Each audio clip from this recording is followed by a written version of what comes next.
Po ashtu jemi në krizë të mendimit.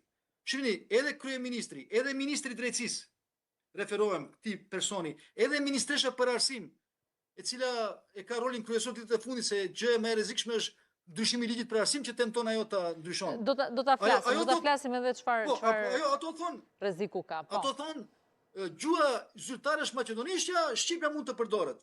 Pra, relativizojnë çështjen, ne duhet të kujtojmë gjithëve se me ligj gjua 20%, respektivisht gjua shqipe është gjuhë zyrtare, po edhe në kushtetut. Pra, kemi se edhe gjua që e flasë 20% e qytetarëve dhe alfabeti i asaj gjuhe janë zyrtare. Dhe piktu, nuk ka dilema, nuk ka komente.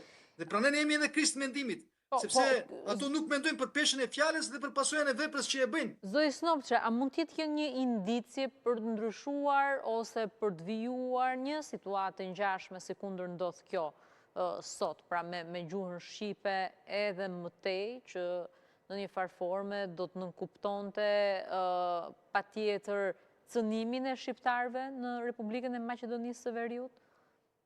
Ka një tentativë. Pra fatkeqësisht kryeministri dhe ministrat e tij sillen me një arrogancë të paparë dhe me një taktikë dhe strategji të tillë që ta anashkalojnë dhe të poshtrojnë gjuhën shqipe në çdo pikpamje. Pra ato përgatisin terrenin, pra kishim një inspektorat për zbatimin e gjuhës shqipe, tani është bërë një agencion, një drejtori në kuadër të Ministrisë së Drejtësisë, pas një peshë specifike, pas një ingerencë konkrete. Pra ministritë dhe instancat veçkanis të mos përdorin, të heqin gjuhën shqipe nga përdorimi, të mos përkthehen materialet, normalisht edhe në kaluarën kemi pas probleme ne. Se unë vetë kam thënë publikisht se gjuha shqipe më tepër është në rolin e gjuhës së përkthyer se në gjuhës zyrtare. Po nuk do të thënë se ligji dhe kushtetuta nuk të garantojnë. Po me kalimin e kohës kemi pas shpresë se do evaluohen përdorimi dhe do normalizohet.